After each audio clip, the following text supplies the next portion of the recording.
யாழ்வார் திருவடிகளே சரணம். ஆழ்வார் எம்பெருமானார் ஜியர் திருவடிகளே சரணம். அடியேன் ஆ நமஸ்காரங்க குருஜி ಧನ್ಯವಾದಗಳು. அடி சொல்லுங்கள். எல்லாத்துக்கும் அணையது நல்வாழ்த்துக்கள். ஆமாம் ஆமாம் அணையது நல்வாழ்த்துக்கள் குருஜி. ஆமாம், இன்னைக்கு மதர்ஸ் டே. எல்லாருமே தாய் தான். அதனால் எல்லாருக்கும் மதர்ஸ் டே சுபாஷயாக வாழ்த்துக்கள். அஸ்து.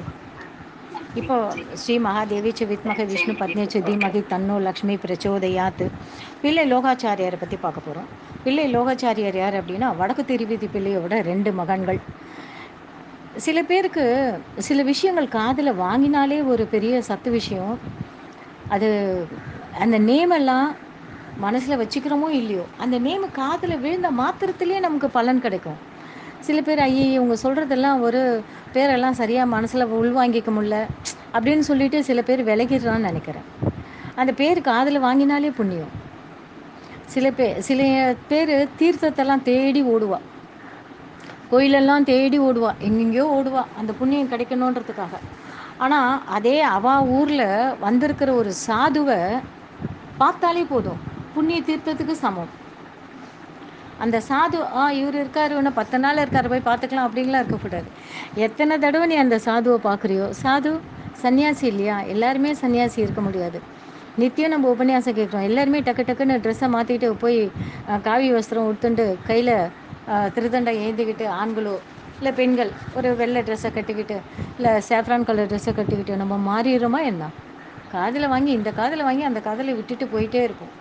ஃபஸ்ட்லாம் பார்த்தீங்கன்னா இந்த குரூப்பில் ஃபஸ்ட்டு வந்து ஏதோ கணக்கு சொன்னாங்க. நெல் இவங்க மேனகா மேடம் 120 இருந்ததாம், அப்புறம் 90, அப்புறம் 80, இப்போ என்னமோ 25 அந்த அளவுக்கு கூட இல்லை. ஸோ ஒரு இன்ட்ரெஸ்ட் இல்லாமல் ஒரு சத்து விஷயம் அதில். நான் வந்து காதுக்கு சொத்து சேர்த்து வைக்கிறேன்னு சொல்லலை. அவர் பிள்ளை உறங்காவில்லிதாசர் மல்லர் குலத்தை சேர்ந்தவர். காதில் சொத்து சேர்த்து வைக்கிறேன் நான், புனரப்பி புனரப்பி ரட்டனம் பவித்தவ்யம் இல்லையா, திரும்பி திரும்பி திரும்பி கேட்டுக்கிட்டே இருக்கணும், அப்போ தான் ஞாபகம் வரும். இவங்க என்னமோ சொல்கிறாங்க, வடக்கு திருவிதி பிள்ளையா, அவர் நம்பிள்ளையோட சிஷ்யராம். அவருக்கு 2 குழந்தைங்களாம். ஒன்று வந்து பிள்ளை உறங்க இது பிள்ளை பிள்ளை லோகாச்சாரியர், இன்னொன்று வந்து அவர் பேர் எனக்கு எப்போவுமே always I'm getting confused. Arulala Perumal Emperuman, Emperuman எம்பெருமான் அப்படின்னு ஒரு பேர் இருக்குது. வச்சன பூஷணம் சாதிச்சார்லது இவர் தான். யாருன்னு கேட்டால் பிள்ளை லோகாச்சாரியர். வடக்கு திருவதி பிள்ளையோட குமாரரும், நம்பிள்ளையின் அனுகிரகத்தாலே அவதரித்தவரும், நம்மாழ்வார் அவதாரம் அப்படின்னு சொல்கிறாம்படி பெருமைகளை உடையவருமான பிள்ளை லோகாச்சாரியர். அவரால் வாழ்ந்தருளவனான அவர் திருத்தம்பி அழகிய மணவாள பெருமாள் நாயனார். அழகிய மணவாள பெருமாள் நாயனார் முன்னாடியே பரமபதம் அடைஞ்சிடுவார். அவர் முன்னாடியே பரமபதம் அடைஞ்சதுனால பிள்ளை லோகாச்சாரியார் அண்ணன் உயிரோடு இருப்ப, தம்பி உண்மை பரமபதம் அடைஞ்சிடுவார். அதே மாதிரி ஆற்றுல நிறைய விஷயங்கள் நடக்கிறது. அப்பா அம்மா தான் முன்னாடி போய் சேருவோம் நம்ம நினச்சிட்டு இருப்போம். ஆனால் அவள் பெத்த குழந்தைங்க முன்னாடி போய் சேர்ந்துருவாள். அப்பா அம்மா அவங்களுக்கு கர்மம் பண்ணிட்டு உட்காந்துருப்பான். இதெல்லாம் சிலது அந்த குழந்தைக்கு அந்த தோப்பனார் காரியம் பண்ணுறதுக்கு ரொம்ப அந்த குழந்தை கொடுத்து வச்சுருக்கணும். ஆனால் இப்போது சில ஆற்றுலலாம் பார்த்திங்கன்னா அந்த சுபதினம் அப்போது பார்த்திங்கன்னா அவள் ஒரு பக்கம் பார்த்தா வேத பாராயணம், ஒரு பக்கம் ரிக்கு, ஒரு பக்கம் எஜுர், ஒரு பக்கம் சாம வேதம் நடந்துட்டுருக்கோம், ஒரு பக்கம் திருவாய்மொழி நடந்துட்டுருக்கோம். இது மாதிரிலாம் அதில் வாசிக்கிறவ பார்த்திங்கன்னா எப்படியும் சம்பாவனை ஒரு 1000 ரூபாய் 2000 அப்படி கிடைக்குன்ற பட்சத்தில் தான் வந்து வாசிக்கிறா 3 நாள். அதுவும் இல்லாமல் அந்த விஷயங்கள்லாம் சொல்கிறது ரொம்ப சக்தி வாய்ந்தது இல்லையா. பணத்துக்காகலாம் வந்து வாசிக்கணும்னு சில பேர் மனசில் இருக்கும், ஏதோ குடும்ப செலவுக்கு ஆச்சுன்னு. சில பேர் அதை நெட்ரு பண்ணணும், அது மனசில் நிற்கணும் நிலையா அப்படின்றதுக்காகவே சில பேர் வந்து சம்பாவனை கூட, எனக்கு அதெல்லாம் ஒன்றும் விருப்பம் இல்லைங்க, நான் ஏதோ வந்து செய்கிறேன், கடமைன்னு செய்கிறேன் அப்படின்னு மனசில் நினச்சிட்டு வருவா சில பேர். ஆனாலும் அதில் வாசிக்கிறவ பார்த்தீங்கன்னா 80, 78, 75 இந்த மாதிரி வயசு உடையவங்கள்லாம் இருப்பாங்க. அவங்க சொல்லுவாங்க, இந்த குழந்தை இப்போ அல்ப ஆயுஸ்லேயே போயிடுத்துமா, ஆனால் எங்களுக்கு இந்த மாதிரி ஒரு இந்த சுபதினம் நடக்குமா என்னன்னு பெரிய கொஸ்டின் மார்க்குன்னுவார். ஏன்னா பசு கண்ணெல்லாம் ஒரு 45,000 50,000 ஆகிடும். அந்த பசு கண்ணு கொடுக்கணும், அதுக்கப்புறம் ஸ்வர்ண தானம் பண்ணணும், அந்த 13 நாள் காரியம் ஒழுங்காக பண்ணிட்டு வரணும். இடையில இடையில எக்கச்சக்கமான லட்சங்கள் போயிட்டே இருக்கும். சில ஆற்றுலலாம் இப்போ நாங்கள் கும்பகோணம் போகிறச்ச 98 வயசு மாமி உட்காந்துருக்கா. அவரோட பையன் வயசு 75 என்ன சரியாக தெரியல. அவரை கூப்பிட்டு ஜாதகத்தை எங்கள் ஆத்துக்காரர்கிட்ட காமிச்சு, இது மாதிரி கொஞ்சம் எப்போ பரமபதம் அடைவா சொல்லுங்களேன். என்னோட ஆம்பளையார் ரொம்ப சிரமப்படுறா, அவங்களுக்கும் வயசாகிடுத்தோம். அதனால் அவள் சொல்கிறா எப்போ பாருங்க அப்படின்னு. இவர் செப்டம்பர் 4 குறித்து கொடுத்தாரு. ஐயோ, இப்போ மே இல்லையா? நாங்கள் போனப்போ 27, 28, 29 அந்த 3 நாள் தான் அங்கே வேத பாராயணமும் இது சுதர்சன ஹோமமும். அப்போது ஏப்ரலில் எண்டில் போயிருக்கோம். இப்போ மே, ஜூன், ஜூலை, ஆகஸ்ட், செப்டம்பர், இன்னும் 4 மாதம் இருக்கா? 4 மாதம் வரைக்கும் நான் உயிரோடு இருக்கணுமே இவாளுக்கு சேவை பண்ணுறதுக்கு. அந்த அம்மா நல்லா 98 வயசு மாதிரியே இல்லை. பார்த்திங்கன்னா 70 வயசு மாதிரி தான் இருக்காங்க. நல்லா தெம்பாக, நல்லா இப்போ கையை ஆட்டி ஆட்டி நல்லா பேசுகிறாங்க. பேசுகிறதும் புரிஞ்சுக்கிறாங்க. டக்குன்னு பதிலும் சொல்கிறாங்க. டக்கு டக்குன்னு அடிக்கிறாங்க. ஸோ இப்போது இவர் பிள்ளை பிள்ளை லோகாச்சாரியர் உயிரோடு இருக்கிறப்பே அவரோட அண்ணன் அழகிய மணவாள பெருமாள் நாயனார் பரமபதம் அடைகிறார். பார்க்கலாம். இப்போது இவங்க 2 பேருமே இணை பிரியாமல் இருந்தனர். அர்த்த நிர்ணயங்களிலும் ஒருபாடு. அதாவது எந்த ஒரு திருப்பாவை இது 4000 திவ்ய பிரபந்தம் எடுத்தாலும் 2 பேருமே மனசு ஒத்து இருந்தது. சிலவே வீட்டில் பார்த்தீங்கன்னா, உன் தம்பியா அது? ஆமாம். ஐயையோ, எங்கள் வீட்டில் வந்து அவதாரம் பண்ணிச்சு பாரு அது. அண்ணன் தம்பிகளுக்கு ஒத்துக்காது, அக்கா தங்கச்சிங்களுக்கு ஒத்துக்காது. இதுங்களுக்கு மல்லுக்கு நிற்கிறதே அப்பா அம்மாவுக்கு பெரிய வேலையாக இருக்கும். ஒத்தே போகாதுங்க. சில ஆற்றுல பார்த்தீங்கன்னா, அக்கா இல்லாமல் தம்பி இருக்க மாட்டான், தம்பி இல்லாமல் அக்கா இருக்க மாட்டான். அந்த மாதிரி ஒரு ஒத்துமையாக இருப்பாங்க. இவங்க 2 பேரும் ஒத்த மனசோடு இருந்தாங்க. இவர்கள் பிள்ளை லோகாச்சாரியர் ஒரு இடத்துல என்ன சொல்லியிருக்காரு அப்படின்னா, ரகசிய அர்த்தங்கள் எல்லாம் பெண்ணும் பேதையும் அறியலாம்படி 18 ரகசியங்களை அருளி செய்தார். எல்லாருமே புரிஞ்சுக்கணும் மாதிரி. அதில் ஸ்ரீ வச்சன பூஷணம். பூஷணம்னா ஆபரணம் இல்லையா? வச்சனத்திலேயே ஆபரணம் பண்ணால் எப்படி இருக்கும்? அதன் கருத்து அது இதுக்கு பதில் சொல்கிற மாதிரி ஸ்ரீ வச்சன பூஷணத்தில் சாஸ்திர அர்த்தங்கள் எல்லாம் உறுதிப்படுத்த ஆச்சாரிய ஹிருதயம். ஸோ இதை வந்து ஸ்திரமாக்கணுன்றதுக்காக ஆச்சாரிய ஹிருதயம் அப்படின்ட்டு அழகிய மணவாள பெருமாள் நாயனார் அவர் ஒரு நூல் சாதித்தார், ஆச்சாரிய ஹிருதயம் அப்படின்ட்டு. இந்த வச்சன பூஷணமும் ஸ்ரீ வச்சன பூஷணம், அதுக்கப்புறம் ஆச்சாரிய ஹிருதயமும் ரெண்டுமே கல்லு பட்டாணி இல்லைன்னா வந்து இரும்பு பட்டாணின்னு சொல்லலாம். அப்படி வாயில் நுழைய முடியாத அளவுக்கு ரொம்ப கஷ்டமாக இருக்கும் அதெல்லாம், அந்த அளவுக்கு. ஸோ இந்த 2 பேரும் புக்கு சாதிச்சிருக்கா. இந்த மறுப்பு விருத்தாந்தம் முன்னரே கூறப்பட்டது. நூலை வந்து செய்ய எவராலும் இயலாது. அந்த மாதிரி ஒரு கஷ்டமான ஒரு வாசிக்கிறதுனாலே அதில் தான் தன் குழந்தையை தன் பிள்ளை மண்ணை தின்ன விட்டு மருந்திடுமா போலே அப்படின்னு இருக்குது. அதுக்கப்புறம் தன் புள்ள ரொம்ப ஆசைப்படுறான் மண்ணு சாப்பிட்றதுக்கு. அந்த மண் சாப்பிட்டுட்ட பிறகு அதுக்கு குழந்தைக்கு அது வெளியே வரணுமோனோ, அதுக்காக தான் ஒரு மருந்து கொடுப்பா தாயார். இந்த வெண்ணெய் நிறைய சாப்பிட்டதுனால அதுக்கு ஏதோ மருந்து கொடுத்து வெளியே வர வைக்கிற மாதிரி யசோதாம்மா பண்ணுவாள் அப்படின்னு சொல்லுவா சில பேர் அப்படி. அப்புறம் திருப்பாவைக்கு 6000 படி வியாக்கியானம், திருவந்தாதிகளுக்கும் கண்ணினும் சிறுதாம்புக்கும் வியாக்கியானம், இதெல்லாம் அருளி செயல் ரகசியம் முதலிய நூல்களையும் அருளினார். அதுக்கப்புறம் அழகிய மணவாள பெருமாள் நாயனாரும் ஆச்சாரிய ஹிருதயத்தை தேவவத்தி தூய்மறையோரான பெற்றோர் என்கிறவருக்கு உபதேசித்தார். அவளுக்கு சிஷ்யர்கள் கிடைக்கணுமோன்னு ரொம்ப கஷ்டம். அதெல்லாம் வந்து ஒரு நாள் கேட்பார், 2 நாள் கேட்பார், 3 நாள் அப்ஸ்காண்ட் ஆகிடுவேன். அதனால தான் இந்த உபன்யாசகர்லாம் சொல்லுவார், இன்றைக்கி பார்த்தீங்கன்னா இவ்வளோ பேர் வந்திருக்கீங்க, நாளைக்கு உங்கள் சொந்தக்காரவங்க குழந்தைங்க எல்லாருக்கிட்டையும் சொல்லி எல்லாரும் அழைச்சிட்டு வாங்க அப்படின்னு. இது என்ன அவர் சுண்டல் கொடுக்குறாரா இல்லை தங்கத்தை வாரி வாரி கொடுக்குறாரா? இல்லை, சத்து விஷயத்தை நீங்கள் கற்றுண்டேன்னா உங்களோட ஜீவனம் நல்லாயிருக்கும். இல்லை அந்திம பரியந்தம் இதெல்லாம் காதில் இருக்கிறதுனால நமக்கு முடிஞ்ச வரைக்கும் கெட்ட செயல்களில் ஈடுபட மாட்டோம். ஏற்கனவே நம்மளுக்கு ஒரு உடம்புல பார்த்திங்கன்னா ஒரு உடம்பு தான், சரீரம் ஒன்று தான். ஆனால் வியாதி பார்த்திங்கன்னா கூட்டம் கூட்டமாக இருக்குது. அதை தான் இவரும் சொல்லுவார், இந்த வியாதி கூட்டத்தை நீ போக்கி அருள செய்ய வேண்டும் குருவாயிருப்பா அப்படின்னு நாராயண பட்டதிரி வேண்டுவார். அதுக்கப்புறம் அப்பெற்றோரும் தம் தாழ்சேர் பெற்றார். சொல்கிறத காதலியும் வாங்கிறதுக்கு வேணுமோனோ, சும்மா வந்து உட்காந்துட்டு அதான் ஒரு நாள் வருவா, 2 நாள் வரும், 3 நாள் ஓடிடுவான். அந்த மாதிரிலாம் இல்லாமல் அவங்களும் உட்காந்து கேட்குறாங்க அந்த விஷயத்த, சத்து விஷயத்த. இந்த மணவாள மாமுனிகளுக்கு மணவாள மாமுனிகளுக்கு அருளினார். நாயனார் திருவடிகளை கிடாம்பி ஆச்சானும் திருவம் சத்வரான கிடாம்பி திருமலை நாயனார் என்கிறவர்கிட்ட அடைந்து சகலமான சாஸ்திரங்களையும் ஆச்சாரியரிடமிருந்து பெற்றார். நம்பிள்ளை வந்து 100 தடவை திருவாய்மொழிக்கு அர்த்தம் சாதிச்சிருக்கார். அதேபோல் ஒரு வருஷம் தன்னோட திருமலை பெரிய திருமலை பெரிய திருமலை நம்பிக்கிட்ட ராமானுஜர் ஒரு வருஷம் காலம் ராமாயணம் கற்றுண்டார். ஒரு வருஷமா? அது நல்லா தெரிஞ்ச கதை தானே. சும்மா ஒரு தடவை 2 தடவை காதில் வாங்கினாலே போதுமே. 365 நாள் கேட்கறதுக்கு அதில் என்ன இருக்குது? அப்படிலாம் சொல்கிறவாளும் இருக்கா இல்லையா?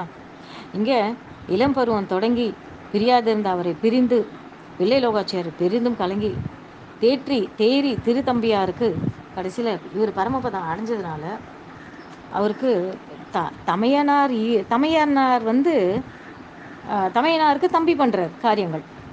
இறுதி சடங்கு ரொம்ப ரொம்ப கஷ்டமாக இருந்தது அவருக்கு. என்னடா நம்ம அண்ணன் போயிட்டானே, அப்படி தானே இருக்கும் ஆற்றுல. எல்லாம் அறிந்தவரான பிள்ளை லோகாச்சாரிய அடைந்தவர்களில் கூர குலோத்தமதாசர், மணற்பக்கத்து நம்பி, கொல்லிக்காவலதாசர், கோயில் அன்னார், திருவாய்மொழி பிள்ளை தகப்பரானார், அதுக்கப்புறம் திருவாய்மொழி பிள்ளை, அவருடைய திருத்தாயார் விளாஞ்சோலை பிள்ளை என்பவர் முக்கியமானவர்கள். அவருடைய திருத்தாயார், அதுக்கப்புறம் விளாஞ்சோலை பிள்ளை. விளாஞ்சோலை பிள்ளை பின்னாடி வருதா என்னன்னு தெரியாது, ஆனாலும் ஒரு ஹிண்ட்டு கொடுத்துட்றேன். இவர் தான் இந்த விழா மரத்து மேலே ஏறி நின்று, ஏன்னா 4ஆம் வர்ணத்தவர்கள்லாம் கோயிலுக்குள்ளே போகக்கூடாது. விளாஞ்சோலை பிள்ளை அந்த மரத்து மேலே ஏறி நின்று அங்கே திரு பத்மநாபன் சந்நிதியில் இருக்கிற அனந்த பத்மநாபனை சேவிப்பாராம். அதே போல் தான் திருப்பானாழ்வார் எங்கேயோ இருக்கிற அவரை இங்கே உட்காந்து தம்புரை மீட்டிண்டு அங்கே ரங்கனை வழிபட்டுட்டே இருப்பார், உள்ளே போகக்கூடாது ஒன்றும். அதே போல் இங்கேயும் அப்படி தான் இவர் அது மாதிரி சாதிச்சுட்டு இருக்கார் விளாஞ்சோலை பிள்ளை. இவரும் முக்கியமானவர்கள். ஸ்ரீ வச்சனபூஷணம் தோன்றிய வரலாறு என்ன அப்படின்னு பார்த்தீங்கன்னா, மணற்பாக்கத்து நம்பி என்பவர் பேரருளாளருக்கு காஞ்சி வரதனுக்கு பேரருளாளன் அவன் பேர் காஞ்சி வரதன். சிம்பிளாக காஞ்சி வரதன், அப்படியே வரதன் வந்துட்டேன் எல்லாம் ஓடி வாங்கணும். யாரும் வரதன் தான் வந்துட்டான்னு சொல்லி பார்த்தா அங்கே வரதனை எல்லாம் ஏழை பண்ணிட்டு இருப்பான். அதே போல் தான் ரங்க வந்துட்டான் எல்லாம் வாங்க அப்படின்னு. இல்லை ரங்கனை யாரோ ஒரு பையன் வந்திருக்கான் அப்படியே ஏதோ ஒன்று நினச்சிட்டு பார்த்தா ரங்கனை ஏழை பண்ணிட்டு இருப்பான். ஸோ அதெல்லாம் பார்க்குறச்ச அவ்வளோ அந்யோன்ய பாவம் இல்லையா? ரங்கன் எங்களோட குழந்தை, எங்கள் ஆற்று குழந்தை, எங்கள் ஆற்று மனுஷா அப்படி மாதிரி. அதே போல் காஞ்சி வரதனும் எங்கள் ஆற்று மனுஷா, எங்கள் ஆற்று குழந்தை அப்படின்னு தானே ரொம்ப சௌக்கியமாக வச்சுட்டு அப்படியே குஷியோட சந்தோஷத்தோட அவர் அந்த சந்தோஷத்தை உள்ளேருந்து அந்தரியாமி ரூபத்திலேருந்து பார்ப்பார் இல்லையா? அந்தரியாமே நம்ம சொல்கிறோம். அது வந்து விசிஷ்டாத்வைத தத்துவம். இங்கே வந்து அத்வைதி பார்த்திங்கன்னா பரமாத்மாவும் ஜீவாத்மாவும் ஒன்று தான் அப்படின்னு அகம் பிரம்மாஸ்மி அப்படின்னு சொல்லிட்டு இருப்பாள். உள்ளே வந்து சாட்சி ரூபத்தில் அவளே சொல்லுவாள். சாட்சி ரூபத்தில் எல்லாம் மனசாட்சியை தொட்டு சொல்லி பார்க்கலாம் அப்படின்னு சொல்லுவாளோ. சாட்சி ரூபத்தில் உள்ள பகவான் இருந்து எல்லாத்தையும் பார்த்துன்னு தான் இருக்கார் அப்படின்னு. இங்கே அந்த பேரருளாளருக்கு காஞ்சி வரதனுக்கு மிகவும் வேண்டப்பட்டவராக இருந்தார். அதனால் பேரருளாளர் அவர் கனவில் சில அர்த்தங்களை அருளி செய்து, நீர் ஸ்ரீரங்கம் சென்று அர்த்தங்களை அனுசந்தித்து கொண்டிரும் அப்படின்றார். சில விஷயங்கள்லாம் சொல்லி இதை நீ போய் ஸ்ரீரங்கத்துக்கு போய் சொல்லின்றார் அப்படின்றார். அங்கே இன்னும் விவரமாக அருளி செய்கிறோம் என்றார்ல. இன்னும் விவரமாக சொல்கிறேன், இதை மட்டும் நீ இப்போ காதல் வாங்கிக்கோ, ஸ்ரீரங்கத்துக்கு போ அப்படின்றார். அதன்படி மணற்பாக்கத்தை நம்பியும் ஸ்ரீரங்கம் எழுந்தருளி பெருமாளை சேவித்து கொண்டு பெருமாள் கனவில் படி அர்த்தங்களை அனுசந்தானம் பண்ணிக்கிட்டு இருக்கார். அவர் ஒரு நாள் கோயில் ஏகாந்தமாக பேரர்களான அருளி அர்த்தங்களை அனுசந்தித்து கொண்டிருந்த போது கொஞ்சம் யோசிச்சு பாருங்களேன், கோயிலில் யாருமே இல்லை. இப்போ ஒரு பாகவத குரூப்பில் அனுப்பிச்சிருக்கேன். கொரோனா சமயத்தில் அந்த ஏரியா ஃபுல்லாகவே அப்படியே அமைதியாக இருக்குது. ஒரு செக்யூரிட்டி மட்டும் உட்காந்துருக்கார், கூட ஒருத்தர் உட்காந்துருக்கார். பெருமாள் ரொம்ப நிம்மதியாக ஜம்முன்னு ஏகாந்தமாக இருக்கார். அதில் ஒருத்தர் மட்டும்தான் அவருக்கு உட்காந்து அந்த தங்கத்தாலான தாமரை பூவை போட்டுருக்கார் அர்ச்சனை இதில் பண்ணுறதுக்காக.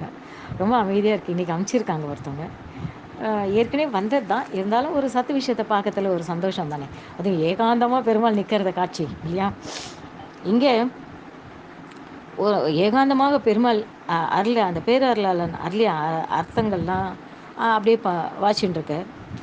அப்போது பிள்ளை லோகாச்சாரியம் தம்மை அடைந்த பெரியோர்களுடன் ஏகாந்தமாக அதே கோயிலில் எழுந்தருளிய போது அப்பெரியோர்களுக்கு பரம ரகசியமான அர்த்தங்களை உபதேசித்து கொண்டு வந்தார்.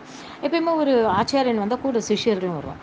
அவகிட்ட உட்காந்து அந்த பெரிய சில விஷயங்கள்லாம் சொல்லின்னு இருக்கான். அப்போது அர்த்தங்களை அருகிலிருந்து மணற்பாக்கத்தை நம்பி கேட்குறார். பேரருளாளன் கனவில் நமக்கு அருளி செய்த அர்த்தங்களும் இவர் இப்போ சொல்லிட்டு இருக்காரு, இதுவும் ஒன்றா இருக்கே, அவரோ நீர் அப்படின்றார். அப்போது யோசிச்சு பாருங்க, அவர் என்ன சொல்கிறாருன்னா, நீ அங்கே போய் ஸ்ரீரங்கத்தில் எதை போய் சாதிச்சுட்டு வா அப்படின்ற, மிச்சம் அங்கே இருக்கிறத நான் உனக்கு விவரமாக சொல்கிறேன்றார்.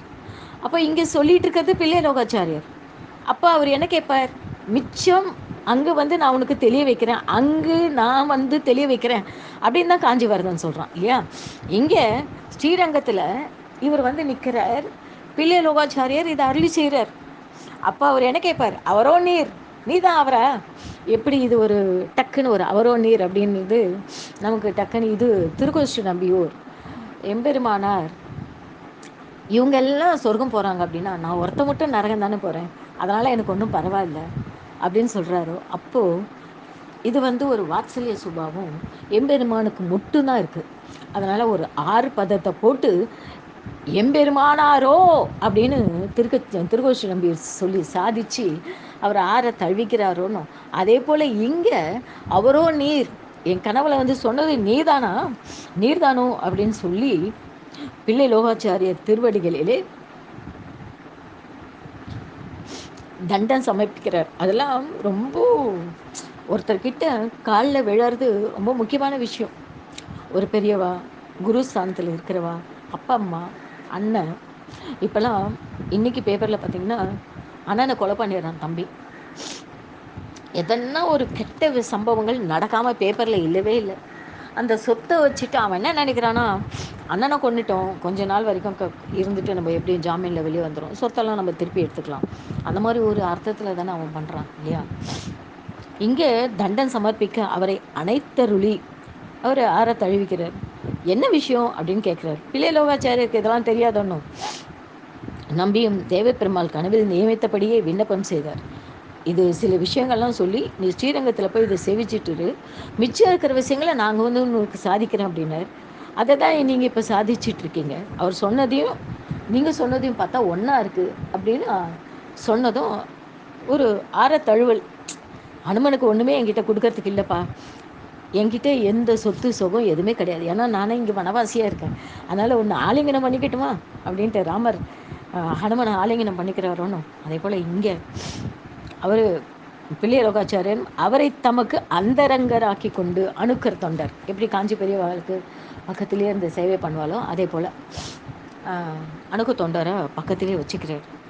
சில பேர் மட்டும்தான் அந்த மாதிரி வச்சுக்க முடியும் இல்லையா? அவருக்கு சகலமான பரம ரகசியார்த்தங்கள் எல்லாம் அனுகரித்தார். ஏன்னா இவர் கடவுளால் அனுகரிக்கப்பட்டவர், அதனால் சகல விஷயங்களும் அவருக்கு சொல்லித்தரார். மறுபடியும் தேவபெருமாள் மணற்பாக்கத்தை நம்பியின் கனவில் தோன்றி நம்முடைய நியமத்தை பிள்ளை லோகாச்சாரியரிடம் தெரிவித்து அவர் அருளி செய்யும் அர்த்தங்களை எல்லாம் நூல் வடிவமாக்க சொல்லும், உங்களுக்கு என்னென்ன சாதிச்சாரோ எல்லாத்தையும் நூல் வடிவமாக்க சொல்லுங்க அப்படின்னு திருப்பி மணற்பாக்கத்து நம்பியனோட கனவுல தோன்றி புக்கு செய்ய சொல்லுங்க, ஏடு படுத்த சொல்லுங்க அப்படின்றார். அப்படியே நம்பியும் பெருமாள் நியமனத்தை பிள்ளை லோகாச்சாரியர்கிட்ட விண்ணப்பிக்கிறார். பிள்ளை லோகாச்சாரியரும் பெருமாள் ஆணையை தலைமையில் தாங்கி உபதேசத்தால் வழி வழியாக வந்த அர்த்தங்களை எல்லாம் நாதமுனி முதலான பூர்வர்கள் முன்னோர்கள் வார்த்தைகளாக கொண்டு நூல் வடிவமாக்கி பெரியோர்களின் வச்சனங்களால் தொகுப்பட்ட பூஷணம் ஆபரணம் என்ற நூல் ஸ்ரீ வச்சன பூஷணம் என பெயர் சூட்டினார். இது விஷயமாகவே ஆச்சாரிய ஹிருதயம் எழுந்தது என்பது இது விஷயமாக தான் முன்னாடி அவர் அண்ணா அவரும் ஆச்சாரிய ஹிருதயம் எழுதி தள்ளிட்டு கடகனும் போயும் சேர்ந்துட்டார். சில பேர்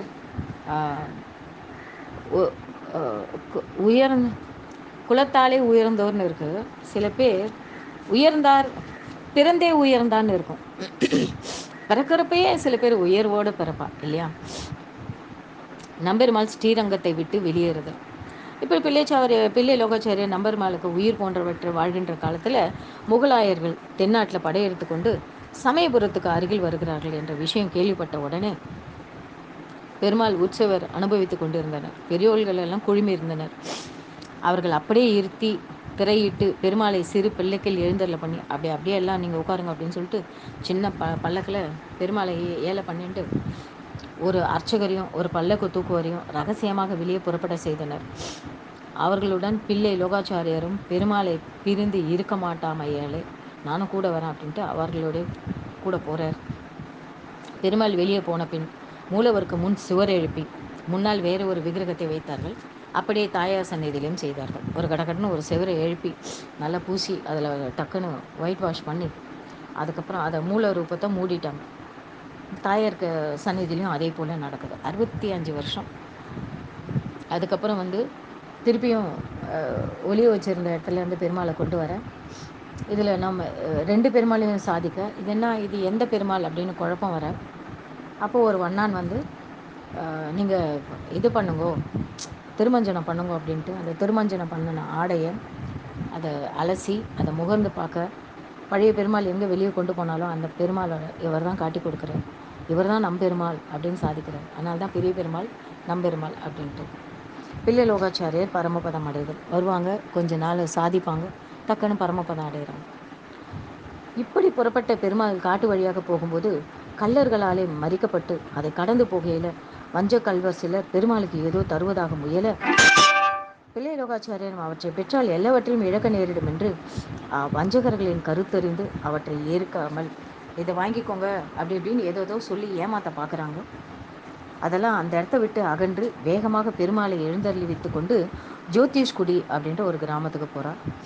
அங்கே பிள்ளை லோகாச்சாரியருக்கு நோய் உண்டாயிற்று. சில பேர் இந்த தேசாந்திரம் போனாலே நல்லா தான் இருப்பாள். இந்த கோயிலுக்கு போயிட்டு வந்தோம்மா ஒரு 10 நாள் என்னமோ, ஒரு 2 நாள் 3 நாள், அவ்வளோதான். அங்கே என்ன ஆச்சோ தெரில, ஒரே இன்ஃபெக்ஷன் வந்ததுமே ஃபீவரு, அது மாதிரி சொல்லுவாள். அதே போல் இவருக்கு தேசாந்திரம், சில பேருக்கு இடம் விட்டு இடம் மாறினாலே. அதனால தான் சிலர் ரொம்ப இந்த ஞானிகள்லாம் துறவிகள் சன்னியாசிகள்லாம் ரொம்ப பிடிவாதமாக ஒரே இடத்துல இருப்பா, இடத்த விட்டு மாற மாட்டா. அதில் ஸ்திர புத்தி வேறு உண்டு. இப்போது சில பேர் கடலை தாண்டி, மும்பையே கடல் தானே, அதை தாண்டி வெளியே போக மாட்டான், அது வேறு ஊருக்கு சமமாகும். கடலை தாண்டினாலே அது வேறு ஊர் சமமாகுன்றதுனால இது நம்மளோட சம்பிரதாயத்துக்கு நீதிக்கு கட்டுப்பட்டதல்ல அப்படிங்குவோம். ஆனால் துஷன் ஸ்ரீதர் போகிறார், அதுக்கப்புறம் இவர் வேலுக்குடி கிருஷ்ணன் சுவாமிகள் போகிறார், இவங்கெல்லாம் போகிறாங்க. ஆக்சுவலாக அதே வழியில் பார்த்திங்கன்னா சில பேர் கடல் கடந்து நாங்கள் போக மாட்டோம் அப்படின்னு ரொம்ப பிடிவாதமாக இருப்பாங்க. பிள்ளை லோகாச்சாரியருக்கு நோய் உண்டாயிற்று. அவ்வேளையில் தம்மவர்களுக்கு வேண்டிய அர்த்தங்களை எல்லாம் அந்த சமயத்துலேயும் உயிர் முட்டை போக போக இருந்தாலும் எல்லாத்தையும் எல்லா அர்த்தங்களையும் உபதேசம் பண்ணுறார். தம் சீடருள் ஒருவரான விலாஞ்சோலை பிள்ளையை, தாழ்ந்த வர்ணத்து பிறந்தவரை, நீர் போய் திருவனந்தபுரத்தில் உம்முடைய சரீரம் கழியும் அணைக்கும் நித்தியவாசம் செய்யும் அப்படின்றது. தங்கிட்ட எல்லாருமே கலந்து தான் இருக்கா. அதில் விலாஞ்சோலை பிள்ளையை கூப்பிட்டு நீங்கள் போயிட்டு திருவனந்தபுரத்தில் உங்களோட காலத்தை கழிச்சிட்டு வரோம் அப்படின்றது. இவருக்கு தான், இந்த விலாஞ்சோலை பிள்ளைக்கு தான் திருவாய்மொழி பிள்ளை போகிறார். அவர் தான் மணவாள மாமுனிகளுக்கு ஆச்சாரியன். எப்படியெல்லாம் அவர் யார்கிட்ட போய் 4ஆம் வர்ணத்தவர்கிட்ட போய் உபதேசம் வாங்குறார் திருவாய்மொழி பிள்ளை. பாருங்க, ரொம்ப நன்னா இருக்கும் இதெல்லாம். எப்படி ஒரு இந்த சூத பௌராணிகர், அப்புறம் சவுனகாதி முனிவர்கள் பிராமணா குலத்தை சேர்ந்தவா. சூத்த பௌராணிகர்கள் மேடையில் உட்காந்துப்பா, ஒரு பெரிய அந்த மரத்தை சுற்றி தின்ன மாதிரி இருக்கும், அதில் உட்காந்துப்பா. சூத்த பௌராணிகர் மேலே உட்காந்துப்பா. சவுனக முனிவர்கள் எல்லாம் பிராமண குலத்தை சேர்ந்தவெல்லாம் கீழே உட்காந்துருப்பாள். ஸோ அவர் சொல்ல இவர் கேட்பாள். அதே போல் இங்கே விலாஞ்சோலை பிள்ளை லோகாச்சாரியர் இடத்தில் கற்றுதெல்லாம், நீங்கள் போய் திருவனந்தபுரத்தில் அங்கே சாதிச்சுட்டு வரும், உன்னோட வாழ்நாள் முழுவதும் நீ அங்கேயே தான் இருக்கணும்ன்ட்டு அந்த கோட்டெல்லாம் கிழிக்க மாட்டான். பிறகு நம்பிள்ளை திருவடிகளை தியானித்து கொண்டு ஜோதிஷ்குடியிலேயே திருநாட்டுக்கு எழுந்தருளினார். அங்கேயே எங்கே பெருமாளை ஒளிய வச்சாலும் அதே ஜோதிஷ்குடியிலேயே பிள்ளை லோகாச்சாரியர் பரமபதம் அடைகிறார். பெரியோர்களும் பெருமாளும் துக்கம் அடைந்தனர், திருவத்தியனமும் செய்து முடித்தனர். ஒரு பக்கம் பார்த்தா முகலாயர்கள், முஸ்லீம்ஸ்கெல்லாம் வந்து இன்வேஷன், இதில் இவங்கெல்லாம் வந்து பதுங்கி வேற இருக்காங்க. இதில் பிள்ளை லோகாச்சாரியர் வேற பரமபதம் அடைஞ்சிட்டார், பெருமாளை ஒளிய வச்சுன்னு இருக்கா. ஒரே துக்கம் மேலே துக்கம் இல்லையா, பட்ட காலிலே படும் கெட்ட குடியே கூடன்னு சொல்லுவான். அதே போல் இங்கே தொடர்ந்து ஏதோ கெட்டதெல்லாம் நடந்துட்டுருக்கு. நம்பெருமாளும் பிள்ளை லோகாச்சாரியர் திருவதினை முடிஞ்சதும் ஜோதிஷ்குடியிலேருந்து புறப்பட்டு திருமாலிரஞ்சோலையில் 1 வருஷம் இருந்து அங்கேருந்து நம்பெருமாளை தூக்கிட்டு போகிறான். எங்கே? திருமாலிரஞ்சோலை. ரொம்ப சேத்திரத்திலேயே ரொம்ப விசேஷமான சேத்திரம் எதுன்னு கேட்டால் திருமாலிரஞ்சோலை தான். அங்கே நூப்புரகங்கை இருக்குது. ஒரு மாதிரி சிலுன்னு காற்று அப்படியே என்ட்ரன்ஸில் அப்படியே பெரிய அப்படியே விஸ்தாரமாக இருக்கும். அங்கே 18 படி ஐயனார்னு ஒருத்தர் இருப்பார், அது வருஷத்துக்கு ஒரு தடவை தான் திறப்பாள். அது கூட உங்களுக்கு பாகவதம் குரூப்பில் அனுப்பிச்சிருந்தேன். 18 படியிலையும் அதை அந்த தீபம் காமிச்சு முடித்த உடனே டக்குனுங்க நடைய சாத்திடுவோம். அது 1 வருஷத்துக்கு தான். அதுக்காக மக்கள் கூட்டமாக நிற்பா அந்த காட்சியை பார்க்கறதுக்காக. ஸோ இங்கே திருமாலிருஞ்சோலைக்கு போகிறார், அங்கே 1 வருஷம் இருக்கார். அங்கேருந்து புறப்பட்டு கோழிக்கோட்டுக்கு எழுந்தருள் இருந்தார். அப்போது மற்ற திவ்ய தேசங்களில் பெரும்பாலும் ஆழ்வார் திருநகரில் இருந்த நம்மாழ்வாரும் அவ்விடத்துக்கே வந்து சேர்ந்தனர். ஸோ இங்கே 2 பேருமே மீட் பண்ணுறோம். ஆழ்வாரும் சரி, ஆழ்வார் திருநகரிலிருந்து வந்த நம்மாழ்வாரும் இங்கே இருக்கிற நம்ம ரங்கனும் ஒரே இடத்துல மீட் பண்ணுறா. அங்கே நம்மாழ்வாரை நம்பெருமாள் தம் சிம்மாசனத்திலே வைத்துக்கொண்டு, இடம் இல்லை அதனால் பக்கத்திலே வச்சுக்கிறார், சிம்மாசனத்திலே வச்சுக்கொண்டு 1 வருஷம் இருக்கிறார். பிறகு அவ்விடத்து நின்று ஆழ்வாரனுடைய நம்பெருமாள் புறப்பட்டு ஆழ்வாரோட சேர்ந்து போகிறார். நம்மாழ்வாரோட சமுத்திரத்தில் ஓடத்தில் புறப்பட இடையில் அஜாக்கிரதையால் நம்மாழ்வார் சமுத்திர ஜனத்தில் விழுந்துடுறார்.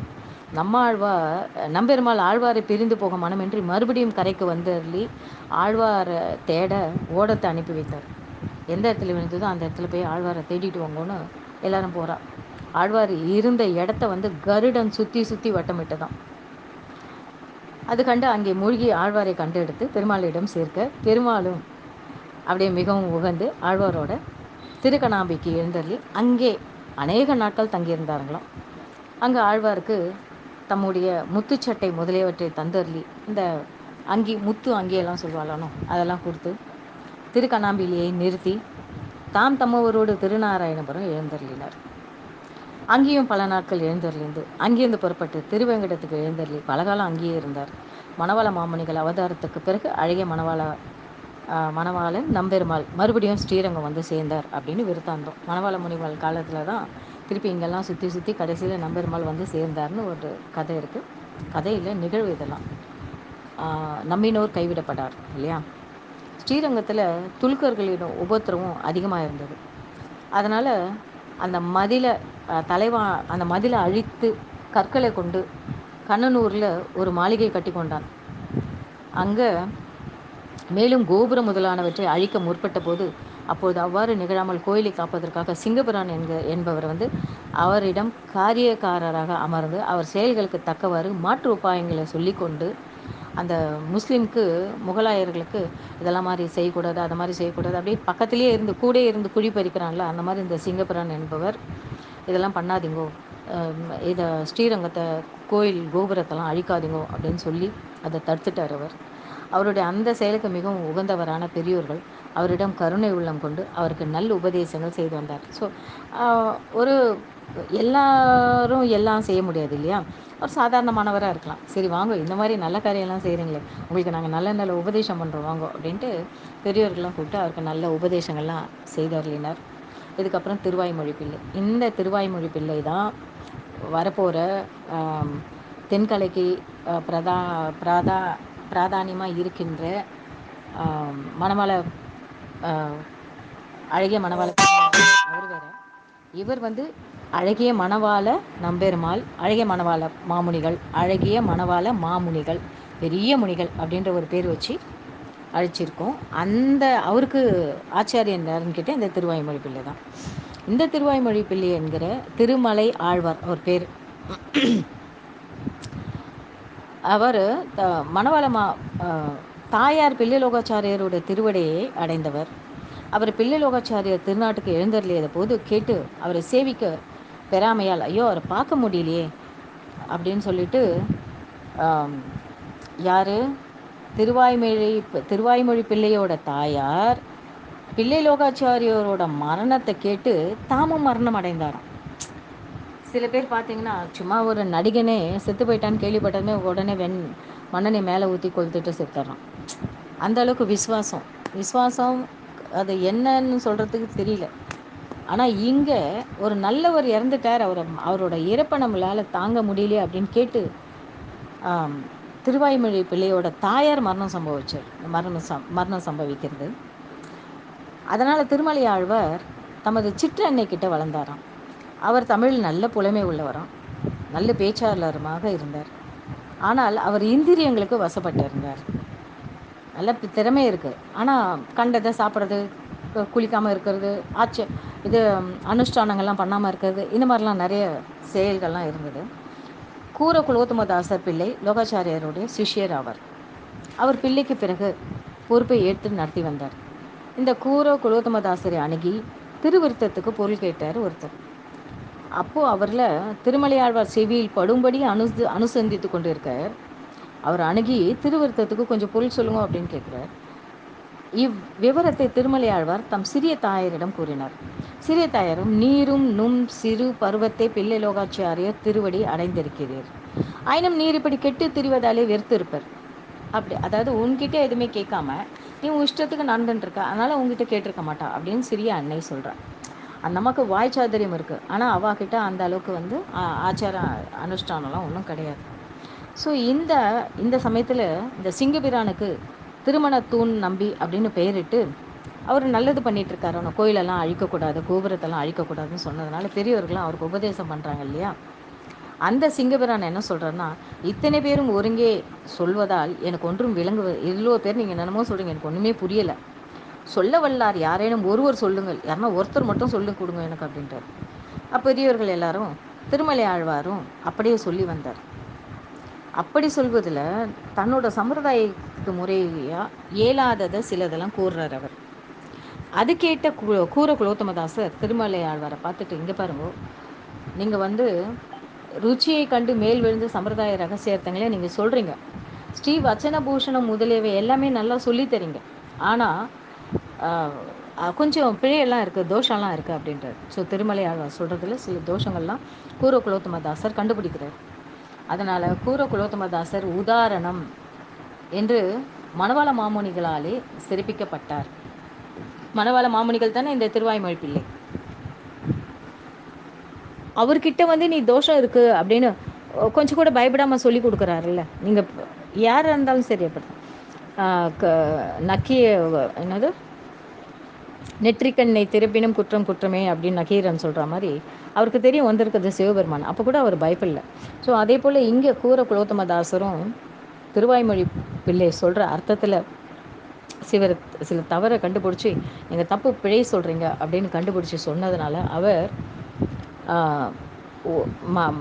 அவரை ரொம்ப பாராட்டினார். கூற குலோத்தமதாசரோட அந்திம தசையில் திருமலை ஆழ்வாரை விழித்து கூப்பிடுறார். இன்னும் சில அர்த்த விசேஷங்களை விளாஞ்சோலை பிள்ளையிடமும் திருக்கண்ணங்குடி பிள்ளையிடமும் திருவாய்மொழி அர்த்தத்தையும் கேளு அப்படின்னு பிள்ளை லோகாச்சாரியரை தியானித்து கொண்டு திருநாட்டுக்கு எழுந்தருளினார். ஸோ இங்கே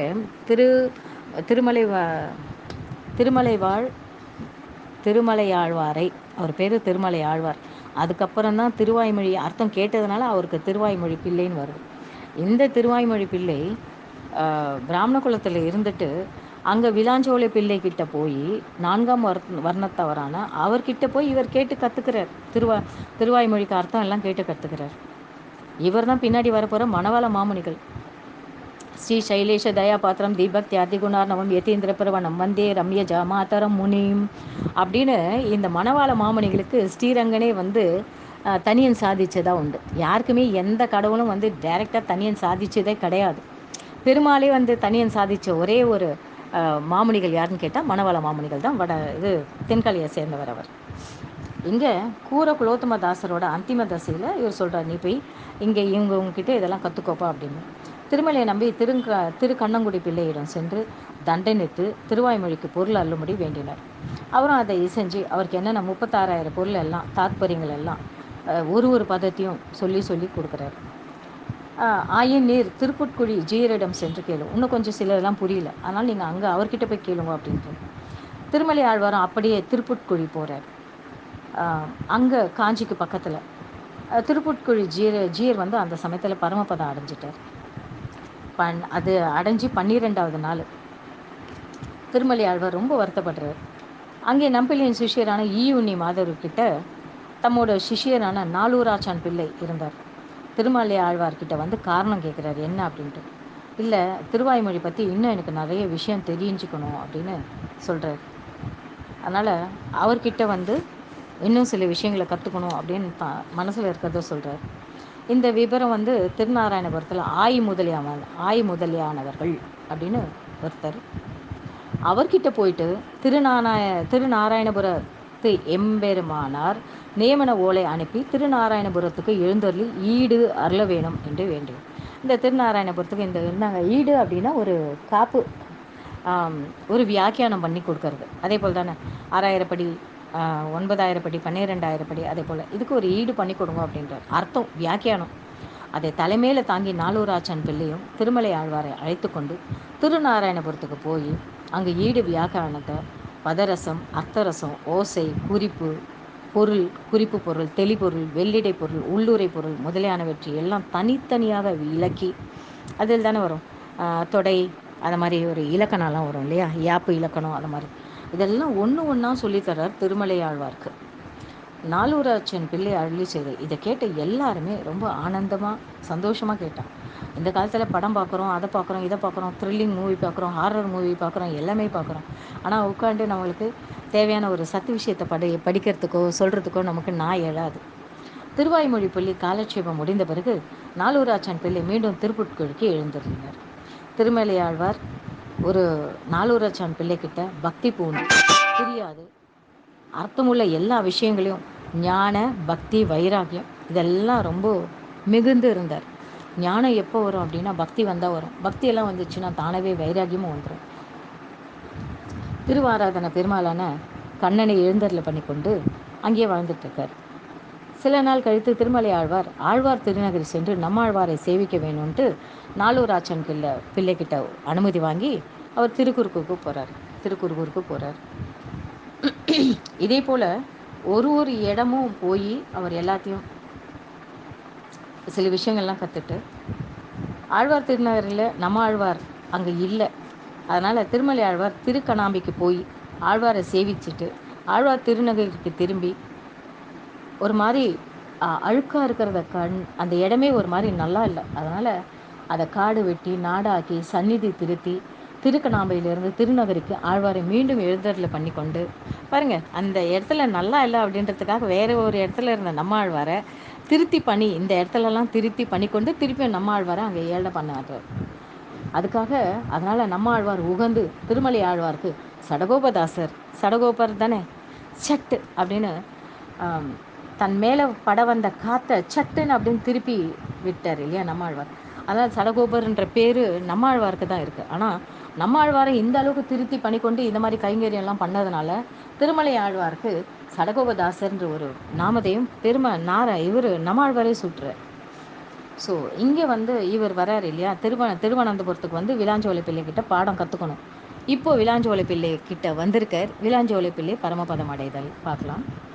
திருமலை ஆழ்வார் குலோத்தமதாசர் கூறியபடி சரி எப்படின்னா நம்ம பத்மநாபனை சேவிச்சுட்டு விலாஞ்சோலை பிள்ளைக்கிட்ட நம்மோட விஷயத்தை பற்றி கேட்கணும், என்ன ஏதுன்றது அப்படின்னு சொல்லிட்டு அங்கே அந்த விலாஞ்சோலை பிள்ளை தபஸில் இருக்கார். அவர் மேனியில் பார்த்தீங்கன்னா சிலந்தி கூடு கட்டிகிட்டு இருக்கான். எப்படி வால்மீகிக்கு பேர் சுத்தமாக ஒரு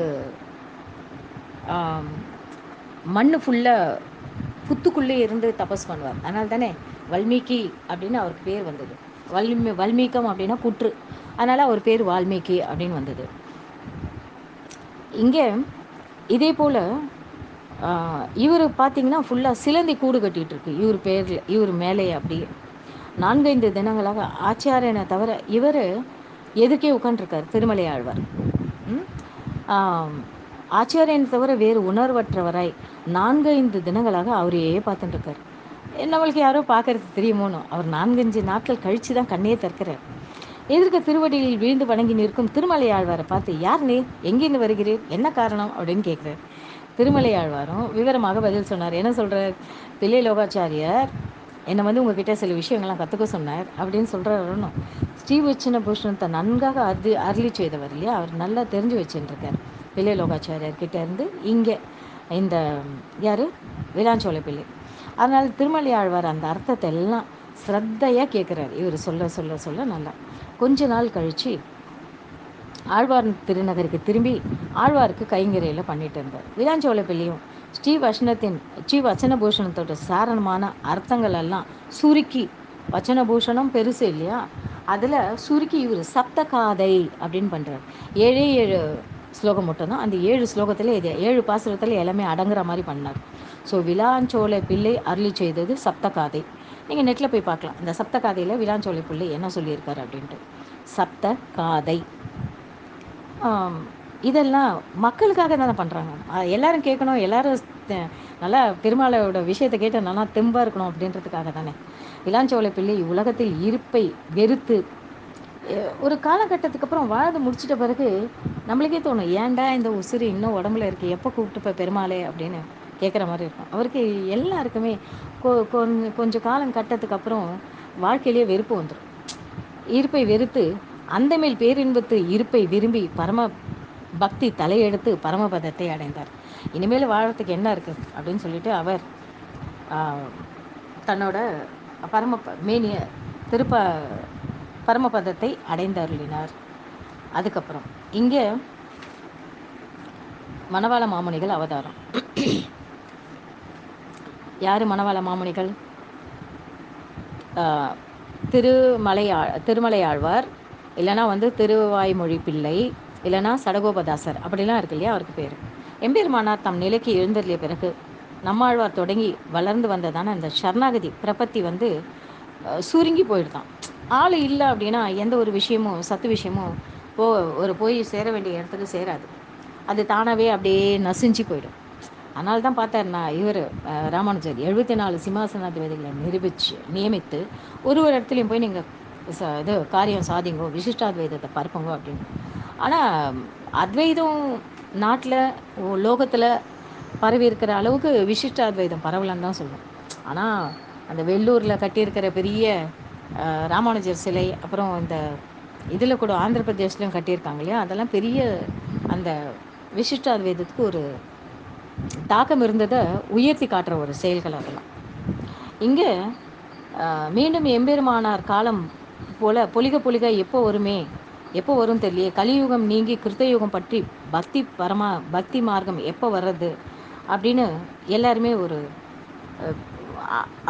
திரு அனந்த ஆழ்வானை நோக்கி கேட்குறாங்க. முன்போல நீர் மறுபடியும் பிறக்க வேண்டும், முன்னுமே 100 ஆண்டு இந்த மாதிரி எல்லாமே நசிஞ்சு போயிருக்கேன், நீங்கள் திருப்பியும் அவதாரம் பண்ணணும் அப்படின்னு இந்த உலக உய்ய பண்ணணும் அப்படின்னு கேட்குற ரெக்வஸ்ட் பண்ணுறப்போ திரு அனந்த ஆழ்வானும் தாசர் அண்ணாருக்கு தேவிகளான தாசர் அண்ணாரோட தேவி பாரியை இருக்கா இல்லையா, திரு ஸ்ரீ ரங்கநாச்சியாரின் காப்பத்தை அடைந்து அந்த கர்ப்பத்தை அடைந்து 10 மாதம் அங்கேயே இருந்து சாதாரண ஒரு வியாழக்கிழமை அன்னைக்கு மூல நட்சத்திரத்தில் அவதாரம் செய்து அருளினார். இவருக்கான கலியுகம் பறந்து ஓடிற்று அப்படின்னு சாதிக்கிறார். இங்கே யார் அப்படின்னா இவர் தான் அழகை கண்டு, இவரோட பிறந்ததுமே இவரோட திருமேனி அழகை கண்டு அழகிய மணவாளர் என்று பெயரிட்டார்கள். அழகிய மணவாளர் அழகிய மணவாளர் ஸ்ரீரங்கனோட இன்னொரு பேர் தானே இல்லை நாமதேவ். பிறகு சிக்கில் கிடாரத்தில் மாமணக்கத்தில் 4 மேனியும் பொழுது வருவனுமா இந்த குழந்தை வளர்ந்துட்டு வருது. சேஷ அவதாரம் அப்படின்னு இதுக்கே தோன்றுது. அதனால் அது வெள்ளையான ஒரு மாதிரி பேலான கதை. பேல் வெள்ளையும் கிடையாது, ஒன்றும் கிடையாது, ஒரு மாதிரி வெளுத்த மாதிரி ஒரு நிறம். பாண்டுக்கும் அப்படி தான் நிறம் இல்லையா, திருதராஷ்டிரன் பாண்டுக்கும் அப்படி தான். ஏன்னா அங்கே அம்பிகை அம்பாலிகை அதை வந்து அந்த வியாசரோட உருவத்தை பார்த்தா அப்படின்னு கண்ணை மூடிக்கிறா. அதனால் அந்த பாண்டு வந்து ஒரு மாதிரி வெளிர்ப்பு நிறத்தில் பறப்பார். இங்கே அதே போல் இந்த அழகிய மணவாளரும் சேஷ அவதாரம் இல்லையா, அதனால் ஒரு மாதிரி வெந்நீரமாக தோன்றுறார். அவருக்கு தாசர் அண்ணாரும் காலங்களில் சௌச்சம் உபநயனம் முதலான சடங்கள்லாம் செய்கிறார். மொத்தம் 16 விதமான விசேஷங்கள் இருக்குது இல்லையா. அந்த என்ன 16 குழந்தைங்க பிறந்ததுலேருந்து அதுங்க கடைசி காலம் வரைக்கும் சில காரியங்கள்லாம் உண்டு இல்லையா. இது என்ன கர்ப்பதானம் ஃபஸ்ட்டு பண்ணுவாள், அதுக்கப்புறம் பும்சவனம், சீமந்தோ, அதுக்கப்புறம் ஜாத்தகர்மம் பண்ணுவாள், நாமகர்ணம் பண்ணுவாள், நீஷ்கிரமேனா எல்லாம் பண்ணுவாள். அதுக்கப்புறம் அன்னப்பிரஷ்னம் பண்ணுவாள், முண்டனம் தலையை வழிக்கிறது பண்ணுவாள். அதுக்கப்புறம் கர்ண வேதனை காது குத்துறது பண்ணுவாள். அதுக்கப்புறம் வித்யாரம்பம் பண்ணுவாள், படிப்பு ஆரம்பிப்பாள், உபநயனம் பண்ணுவாள். அதுக்கப்புறம் வேதம் ஆரம்பம் பண்ணுவாள், கேஷாந்தம் பண்ணுவாள், முடி வளர்க்குறது, அது மாதிரி மழிக்கிறது, அந்த மாதிரி சம்வர்த்தனம்னு ஒன்று பண்ணுவாள். அதுக்கப்புறம் விவாகம் பண்ணுவாள். அதுக்கப்புறம் அந்தியேஷ்டி, கடைசியில் காரியம், அதான் அந்த சுபதினம் வரைக்கும். இதெல்லாம் வந்து 16 விதமான காரியங்கள் இருக்குது இல்லையா. அதில் இந்த குழந்தைக்கு எல்லா சௌச்சம் உபநயனம் இந்த மாதிரி சடங்கள்லாம் பண்ணுறேன். வேதம் ஓதுதல், சாஸ்திரங்களை கற்றுதல், இதெல்லாம் பண்ணி குழந்தைக்கு எல்லாம் நிம்மதியாக பண்ணிட்டு வரா. நம்பெருமாள் அழகிய மணவாளன் திருவரங்கம் அடைதல். இங்கே அழகிய மணவாளர் அவதாரம் பண்ண பிறகு செஞ்சியை ஆண்டு வந்த கோபநாரியர் அப்படின்னு ஒரு சிற்றரசர் திருவேங்கடத்து அப்பனை சேவிக்க போகிறார். சேவித்து திரும்பி வரச்ச அழகிய மணவாளன் எழுந்திருப்பதை கண்டு சேவித்து அங்கே அவரை பார்த்துட்டு செஞ்சியில் இதை கொண்டு போகலாமே அப்படின்னு நினைக்கிறார். ஸ்ரீரங்கம் வந்து அங்கிருந்த துலுக்கர்களை எல்லாம் விரட்டி அடித்து வெற்றி கண்டு பின் செஞ்சியிலிருந்து அழகிய மணவாள பெருமாளை அவர் அவதாரத்துக்கு 3ஆவதான அந்த ஸ்ரீரங்கத்தில் உற்சவங்களெல்லாம் பண்ண வச்சு ஆங்காங்கே சென்றிருந்த ஸ்ரீ வைஷ்ணவர்கள் எல்லாம் திருப்பி ஒன்று சேர்த்து நம்பெருமாளை சேவித்து கொண்டு கைங்கரையில் செய்து கொண்டிருந்தனர். பெருமாளும் தென் திசை நோக்கி கொண்டு அழகிய மணவாளரை கடாட்சித்து வந்துட்டுருக்கார். இந்த சமயத்தில் அழகிய மணவாளரும் சகல கலைகளிலும் வல்லவராக 16 வயது நிறைந்தவர் ஆனார். அழகிய மணவாளர் பின்னாடி வரப்போகிறார். இவர் தான் திருமலை நம்பியோ திருவாய்மொழி பிள்ளையோட சிஷ்யர். இவர் இனிமேல் தான் ஆக போகிறார் சிஷ்யரை பார்ப்போம். அந்த காலத்தில் திருமலை ஆழ்வார் திருநகரில் தரிசனத்தை நடத்தி கொண்டு இனி நமக்கு அப்புறம் யார் இந்த சம்பிரதாயத்தை நடக்க போகிறது அப்படின்னு இனி ஆவார் யார் அப்படின்னு சிந்தித்து கொண்டு இருந்தார். தொண்டர்கள்லாம் திருவாய்மொழியை சாதிச்சுட்டு இருக்கார். அதை சொல்லு நயம் உட்பொருள் எல்லாத்தையும் அழகாக அப்படியே எல்லாரும் கேட்குற மாதிரி உருகி போகிற மாதிரி அதை சாதிச்சிட்ருக்கார். அதனால் திருவாய்மொழி பிள்ளை எனும் சிறப்பு நாமம் பெற்று வாழ்ந்து கொண்டிருந்தார். இந்த மாதிரி அதை திருவாய்மொழி பிள்ளை அதான் உயர் வர உயர் நலம் உடையவன் எவன் அவன் அப்படின்னு ஒரு வார்த்தை சொன்னதுமே குருத்தாழ்வன் பொத்துன்னு கீழே விழுந்துருவாராம். இந்த மாதிரி உயர் வர உயர் நலம் உடையவன் யார்? அவன் ஒருத்த மட்டும் தானே இருக்க முடியும், வேறு யாருமே இல்லையே அப்படின்ட்டு அப்படியே உருகி போவாராம். நம்மளுக்கெல்லாம் நீ எத்தனை தடவை சொன்னாலும் நானும் உருகி போக மாட்டேன், தொப்புன்னு கீழே விட மாட்டேன் இல்லையா? நம்மளும் அப்படி தான் 6 மாதம் மூகிச்சிட்டு போயிடுவாராம். அப்படியே மூகித்தேன்னா என்ன அப்படியே மயங்கி கிடப்பாரான் அவரோட அந்த பெருமாளோட விஷயத்தில். அப்படி தானே ராமர் போய் நின்ன உடனே காட்டில் ரிஷிகளெல்லாம் அப்படியே மயங்கி போயிட்டாலாம். ஐயோ நான் பொண்ணாக பிறக்கலையே அப்படின்னு. அதனால் அவங்கெல்லாம் பொண்ணாக பிறந்தாலும் இவர் ஒரு வில்லு ஒரு சொல்லு ஒரு இல்லுன்னு தானே இருந்தார் இல்லையா? எல்லாருமே அப்படியே மயங்கி போயிடுவாங்களாம் ராமனோட அழகில். இங்கே திருவாய்மொழி புள்ளி சொல்ல அப்படியே எல்லாருக்கும் சந்தோஷமாகி அவருக்கு பேரே மாற்றி வச்சிட்டா. திருமலை ஆழ்வார்ன்ற பேரை திருவாய்மொழி பிள்ளைன்னு மாற்றி வச்சிட்டா. இங்கே அழகிய மணவாள மாமுனிகள் இங்கே இவரை வந்து சந்திக்க போகிறார். என்ன அப்படி அழகிய மணவாள பெருமாளும் தன் தாய்மாமன் ஊரான சிக்கில் கிடாரத்தை விட்டு தாம் அவதரித்த ஊரான ஆழ்வார் திருநகருக்கு எழுந்தருளி திருமலை ஆழ்வார் திருவடிகளை அடைந்து அவரிடம் தமிழ் வேதமான திருவாய்மொழி, அதன் அர்த்தங்கள், மற்ற பிரபந்தங்கள் இவற்றின் பொருள்களை எல்லாம் அறிந்தார். மிக்க வேதியர் வேதத்தின் உட்பொருள் ஆச்சாரியனை எல்லாம் என்கிற நிலையிலே நின்று தம் ஆச்சாரியரான திருவாய்மொழி பிள்ளைக்கு எல்லா அடிமை காரியங்களும் பண்ணிட்டு வர்றார். ஒரு விஷயம் கற்றுக்கணும் அப்படின்னா நிறையா ஆச்சாரியோட திருவடி பட்டினால்தான் முடியும். ஆச்சாரியோடைய திருவடி நமக்கு காட்டி கொடுக்கறது எம்பெருமான், திருப்பி எம்பெருமானோட திருவடியை காட்டி கொடுக்கறது ஆச்சாரியர்கள் இல்லையா? இங்கே திருவாய்மொழி பிள்ளை இவரோட விஷயத்தெல்லாம் கேள்விப்பட்டு இவர் பண்ணுற ஒரு கைங்கரியம் இதெல்லாம் பார்த்துட்டு உமக்கு உடையவர் திருவடிகளே உபாயமும் புருஷார்த்தமும் என்று உறுதியாக பற்றி இருக்கும் அப்படின்ட்டார். உனக்கு ராமானுஜர் தான்ப்பா இனிமேல், அவரோட விஷயத்தையெல்லாம் நீ கெட்டியமாக பிடிச்சிக்கோ அப்படின்னு. என் காலை நீ கெட்டியமாக பிடிச்சிக்கோன்னு சொல்லலை, எம்பெருமானாரோட விஷயத்தெல்லாம் எல்லாத்தையும் நீ பற்றி இரு, உறுதியாக பற்றி இரு அப்படின்னு சொல்லிட்டு எம்பெருமானார் திருவடிகளை காட்டி தரப்பெற்று அழகிய மணவாள பெருமானாரும் சரி ஆச்சாரியன் என்னன்னு சொல்கிறோம் நான் அதானே கேட்கணும் அப்படின்ட்டு திருவாய்மொழி பிள்ளைக்கு நம்மாழ்வார் விஷயத்தில் பக்தியானது அவருடைய அடியார்கள் எந்த அளவுக்கு ரொம்ப அதிகமாக ஊற்று எடுத்து இருக்கான் அவருக்கு திருவாய்மொழி விஷயத்தில் இந்த திருவாய்மொழி பிள்ளைக்கு. அழகிய மணவாள பெருமாள் நாயனாரும் தம்மோட ஆச்சாரியர் காட்டி கொடுத்த எம்பெருமான விஷயத்திலே தஞ்சமாக கொண்டு எத்திராஜ விம்சதி என்ற நூலை அனுசந்தித்தார். மணவாள மாமுனிகள் அருளி செய்கிறது தான் எத்திராஜ விம்சத்தினா 20, எத்திராஜர்னா எம்பெருமானார். அதுக்கப்புறம் அழகிய மணவாளரை யதீந்திர பிரவணர் என்று வழங்கினார். இந்த மாதிரி அவர்கிட்டயே ரொம்ப தஞ்சமாக இருந்ததுனால இவருக்கு யதீந்திர பிரவணர் அப்படின்ட்டு ஒரு பட்டமும் கொடுக்குறார். திருமலை ஆழ்வாரும் இதெல்லாம் கேட்டு அருளி சந்தோஷப்பட்டு தாம் முன்பு திருப்புலி ஆழ்வார் அடியில் கண்டு எடுத்த ஆராதித்த வந்த உடையவர் அர்ச்ச திருமேனியே, உடையவரோட திருமேனியை யதீந்திர பிரபனாருக்கு, அதாவது அழகிய மணவாளருக்கு, அதாவது மணவாள மாமுனிகளுக்கு கொடுக்குறாரு. அதை பெற்று அழகிய மணவாள பெருமாள் நாயரும் மிகவும் உகந்து போற்றி வந்தார். ஆஹா, எப்படிப்பட்ட எல்லாரும் சாதிச்ச ஒரு விஷயம் இல்லையா, தான் கைக்கு வந்திருக்கே அப்படின்னு அவருக்கு ரொம்ப சந்தோஷமாயிட்டு, ஆழ்வாரும் கைங்கரிமை எதிராஜ் கைங்கரிமை அப்படின்ட்டு ஜீவனமாக இருக்கு அவருக்கு. இங்கே அழகிய மணவாள பெருமாளோட விஷயத்தில் ஞானம் வருது, பக்தி வருது, வைராகியம் நாளுக்கு நாள் வளர்ந்து கொண்டே இருக்குது. அப்படியே இதை பார்த்த அவருக்கு அப்படியே மிளிர், அந்த ஒரு சில விஷயங்கள்லாம் பார்த்திங்கன்னா அவங்கக்கிட்ட அது மிளிரும் தன்மை பார்க்க முடியும். இவர் ஏற்கனவே வேற நிறைய விஷயம் வந்து எம்பெருமானார் சான்ஸ்கிரிட்டில் தான் சாதிச்சிருக்கார். அதனால் அவரோட மறுபிறப்பு தான் மணவாள மாமுனிகள். அவரே வந்து திருப்பியும் எம்பெருமானாரே ஆதிசேஷன் அவதாரம் தான், அவரோட அவதாரமாக திருப்பி மணவாள மாமுனிகள் ஆதிசேஷன் அவதாரம் அப்படின்றது எல்லாருமே நம்பிட்டு இருக்கா. இது வந்து சில சமயம் ஒரு நாள் தம் தோட்டத்தில் இருக்க கீரியை பறித்து அழகிய மணவாளருக்கு கொடுத்து அனுப்பினார். யார்? திருமலை திருவாய்மொழி பிள்ளை.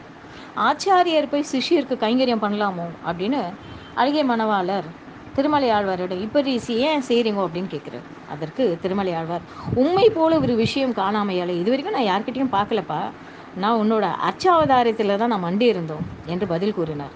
ஞான பக்தி வைராங்கியில் நிரம்ப பெற்று நடமாடும் தெய்வம் அப்படின்னு இவரை சாதிக்கிறார்.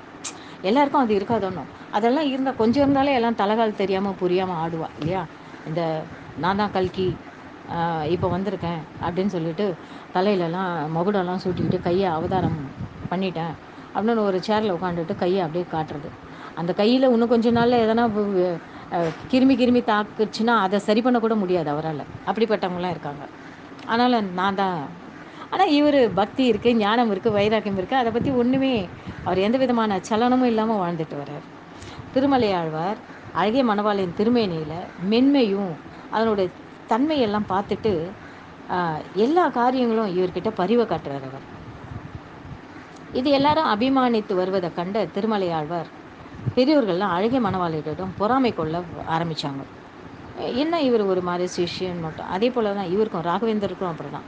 அந்த அவரோட குருஜி ராகவேந்தருக்கு மட்டும் தனிப்பட்ட விதமான சில தூங்கின்னு இருக்கிறப்போ வந்து போர்வையை போத்துறது, அவர் படிச்சுட்டு இருக்கிறப்போ விளக்கில் எண்ணெய் இல்லைன்னா இவர் தான் அந்த காரியத்தை பண்ணுவார் ராகவேந்தர். ஆனால் இவருக்கு அவர் குருவே வந்து பண்ணுவார்.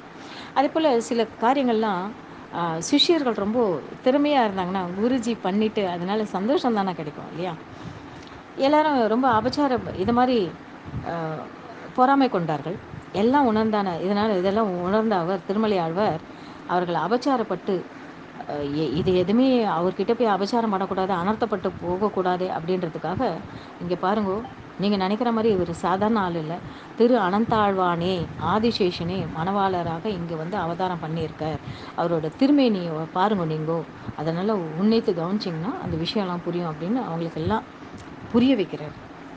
அந்த சமயத்தில் அழகிய மணவாளருக்கு ஒரு குமாரர் அவதரித்தார். அழகிய மணவாளருக்கு தான் மணவாள மாமணிகள் பின்னாடி தான் ஆக போகிறார். அவருக்கு ஒரு குமாரர். அந்த குமாரர் வந்து அவருக்கு என்ன பெயர் வைப்பது அப்படின்னு எல்லாருமே திருமலை ஆழ்வார்கிட்ட போய் கேட்குறாரு. அதற்கு அவர் ஒரு கால் சொன்னது போல் 108 கால் சொல்லிய எம்மையார் ராமானுஜன் பேரே சாத்திடுமோ அப்படின்றார். அதனால் ராமானுஜன் பேர் தன்னோட குழந்தைக்கு வைக்கிறார். அழகிய மணவாள பெருமாள் நாயனர். ஒரு நாள் திருவாதிரை நாளாக இருந்தது. திருவாய்மொழி பிள்ளை தம்மை படைத்தாரோடு அமுது கொண்டு சாப்பிட்டுட்டு இருக்கார். அப்போது இன்றோ எதிராஜை இவ்வுலகில் தோன்றிய நாள், இன்றோ கலியிருள் நீங்கிய நாள் அப்படின்னு பல தடவைகள் சொல்லி சொல்லி ஈடுபட்டு மேலொன்றும் சொல்ல மாட்டாது இருக்க உடனே அழகிய மணவாளர், இன்றோ தான் வேதியர்கள் வாழ விரை மகிழ்வோன் தான் வாழ வாதியர்கள் வாழ்வடங்கும் நாள் அப்படின்னு இவர் முடிக்கிறார். அதாவது ஒரு மனசில் அப்படியே எப்படி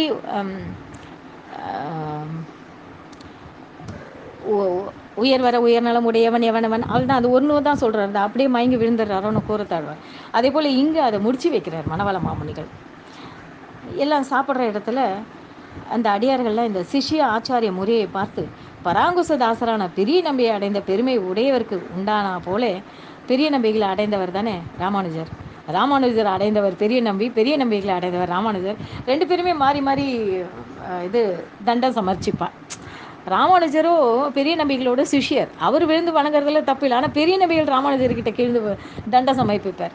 அதே போல இருக்கே இங்க அப்படின்னு அ எல்லாரும் கொண்டாடுவாங்களாம். அப்பதான் இவர் எல்லாம் சொல்றா, இது வந்து ஆதிசேஷனோட மறுபிறப்பு அப்படின்ட்டு. திருவாய்மொழி பிள்ளை இப்போ பரமபதம் அடைகிறார்.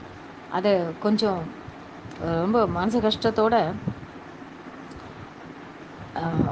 எல்லா விஷயம் திருவாய்மொழி பிள்ளைக்கு என்னென்ன தெரியுதோ எல்லாத்தையும் அவர்கிட்ட சொல்லி கொடுத்துட்டு ரொம்ப சந்தோஷ வயப்பட்டு ஆம், இந்த மணவாள மாமொழிகள் வந்து இனிமேல் இந்த சம்பிரதாயத்துக்கு யாரு அப்படின்னு இவர் கஷ்டப்பட்டுட்டு இருக்கிறச்ச மணவாள மாமுனிகள் திருமலை ஆழ்வாரின் திருவடிகளை தொட்டு சூளுரைத்தார். அதை கேட்டு ரொம்ப சந்தோஷப்படுறார் இவர்.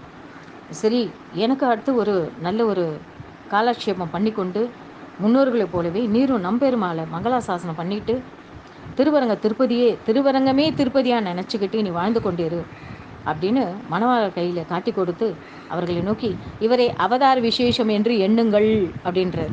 சாதாரண மனுஷனாக நினைக்காதீங்க, உயிரோடு இருக்கிறப்பே திருவாய்மொழி பிள்ளையை சாதிக்கிறார். இவரை அவதார விசேஷம் என்று எண்ணுங்கள் அப்படின்ட்டு இவரை நம்மை கண்டா போல கண்டு கொண்டிருங்கள், என்னை எப்படி பார்த்துட்டீங்களோ அதே போல் இவரையும் பார்த்துக்கணும் அப்படின்ட்டு திருநாட்டுக்கு எழுந்தருளினார். அவருக்கு மணவாளம் முதலானவர்கள் எல்லாரும் கலங்கி பிரிவின்றி தே அந்த பிரம்ம பிரம்மமேத விதியால் பள்ளிப்படுத்தி பெருக்க திருவத்தியனமும் பண்ணுறார். அதுக்கப்புறம் அழகிய மணவாளரும் ஆச்சாரியரான திருவாய்மொழி பிள்ளை பரமபதம் அடைந்த அந்த நாளில் மணவாளரோட பெருமைகளை அறிந்த அழகிய வரதர் சேனை முதலானவர்கள் வந்து திருவடிகளை அடைந்தார்கள். அவர்களும் அழகிய வரதர் என்பவர் வைராக்கிய சீலராக திரவிக்கோலம் பூண்டு அங்கே இதில் ஒருத்தர் அழகிய வரதர் அப்படின்றவர் அவர் துறவி கோலம் பூண்டு அழகிய மணவாளர், அதாவது இனிமேல் மணவாள மாமுனிகளாக மாற போகிறவருக்கு சிஷியராக இருக்கார், அணுக்கு தொண்டராக இருக்கார். எப்பவுமே ஒரு பெரிய மடத்தை அதிபதி இருந்தால் அவங்களுக்கு கீழே நிறைய பேர் வரணுமோனோ அதெல்லாம் தானாகவே அமையிறது இங்கே. இப்போ அழகிய மணவாளர் ஸ்ரீரங்கம் எழுந்தருளுதார். இப்போ அழகிய மணவாளர் ஸ்ரீரங்கம் எழுந்தருள போகிறார். இவர் தான் மணவாள மாமுனிகள். இவருக்கு தான் வந்து இவர் சாதிக்க போகிறார். யார்? பெருமாளே வந்து சாதிக்க போகிறார். என்ன? ஸ்ரீ சைலேஷ தயாபாத்திரம் தீபக்தி அதிகுணார்ணவம் இத்தேந்திர பிரவணம் வந்தே ரம்ய ஜாமாதரம் முனிம் அப்படின்னு சொல்லிட்டு இவருக்கு தனியன் சாதிக்க போகிறார். எம்பெருமானே நேரடியாக வந்து ஸ்ரீரங்கத்தில் இருந்து ஒரு குழந்தை ரூபத்தில் வந்து எல்லாரும் யார் இது சாதிச்சான்னு சொல்லி பார்க்கறதுக்காட்டி அந்த குழந்தை மறைஞ்சிடும். எல்லாருக்குமே தெரிஞ்சிடும் இதுதான் அழகிய மணவாள ஸ்ரீரங்கத்திலேருந்து ஸ்ரீரங்கம் தான் இதை சாதிச்சிருக்கார் அப்படின்னு சொல்லிட்டு. சர்வேபிக நமஸ்காரங்கள். சுபதினம், அந்நியர் தின வாழ்த்துக்கள் எல்லாருக்கும்.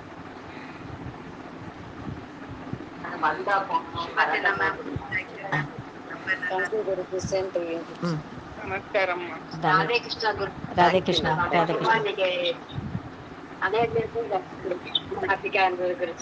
நம்ம